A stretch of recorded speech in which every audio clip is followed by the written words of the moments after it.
दोस्तों रिसेंटली जो ये 5 राज्यों के नतीजे आए हैं, स्पेशली 4 बड़े राज्यों की हम बात करें तो इन्होंने बहुत बड़ा कमाल कर दिखाया है। इन्होंने अमेरिका की इंडो पैसिफिक रणनीति इसको बदल दिया है। इन्होंने यूरोप की इंडो पैसिफिक रणनीति को बदला है। इन्होंने चाइना पाकिस्तान की रणनीति पर भी असर पड़ा है। अब आप कहोगे कि ये तो घरेलू राज्य है, यहाँ पर मुद्दे घरेलू थे, पर यहाँ ना तो कोई फॉरेन पॉलिसी का मुद्दा था, ना ही चाइना अमेरिका या फिर किसी और मुद्दे पर चुनाव हुए। ये तो घरेलू चुनाव थे, तो इन्होंने अमेरिका की नीति को कैसे बदला और साथ ही भारत के 2 बड़े दुश्मन चाइना और पाकिस्तान, उन्हें अपनी नीति पर दोबारा विचार करने को कैसे मजबूर किया। चलिए दोस्तों डिटेल में आपको समझाते हैं। दोस्तों जब ये नतीजे आने वाले थे उससे पहले पूरे वर्ल्ड मीडिया की निगाहें इस चुनाव के नतीजों पर थी। अब इसका रीजन क्या है?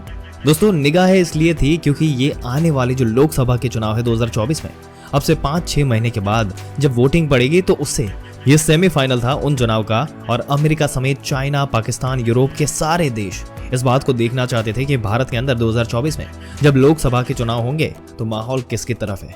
क्या प्राइम मिनिस्टर मोदी एक बार फिर से तीसरी बार प्रधानमंत्री बन जाएंगे या फिर विपक्षी दलों की एक गठबंधन सरकार बनेगी। दोस्तों जो भी नतीजे होंगे इस चुनाव से काफी हद तक उनका अंदाजा लग जाना था, और फिर उसी हिसाब से ये देश अपनी विदेश नीति को बुनते। और सबसे खास बात करें हम अमेरिका की, तो वो सबसे क्लोजली मॉनिटर कर रहा था इस चुनाव को, क्योंकि उससे चाइना को हर हाल रोकने में और चाइना को रोकने में उसे भारत की मदद चाहिए। भारत के बिना वो उसे नहीं रोक पाएगा। ऐसे में अमेरिका चाहता था कि भारत में एक स्टेबल और डिसिसिव गवर्नमेंट रहे जो समय पर फैसले ले सके बिना खौफ के, बिना डर के, और तभी उसका फायदा है। और इसलिए वो इस चुनाव के ऊपर ही अपने आने वाले इंडो पैसिफिक और चाइना के खिलाफ जो रणनीति है उसकी उसे तैयार करता। और यकीन मानिए दोस्तों, जैसे ही जो नतीजे सामने आने शुरू हुए उसी के बाद वॉशिंगटन में बैठे रणनीतिकारों ने अपनी नीति तैयार करनी शुरू कर दी।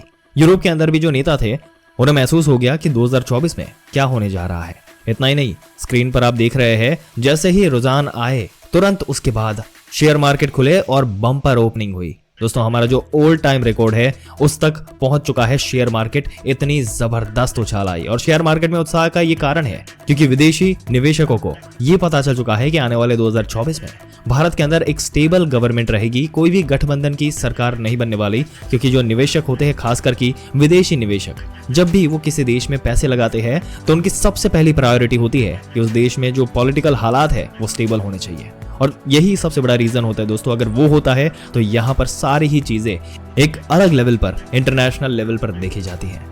दोस्तों आपके क्या विचार है इस मुद्दे के बारे में? अपने विचार नीचे कमेंट सेक्शन में कमेंट करके जरूर से बताइएगा।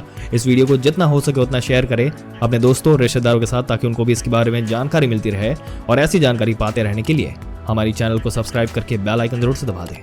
मिलते हैं अगले दिलचस्प वीडियो में, तब तक के लिए अपना ध्यान रखिएगा।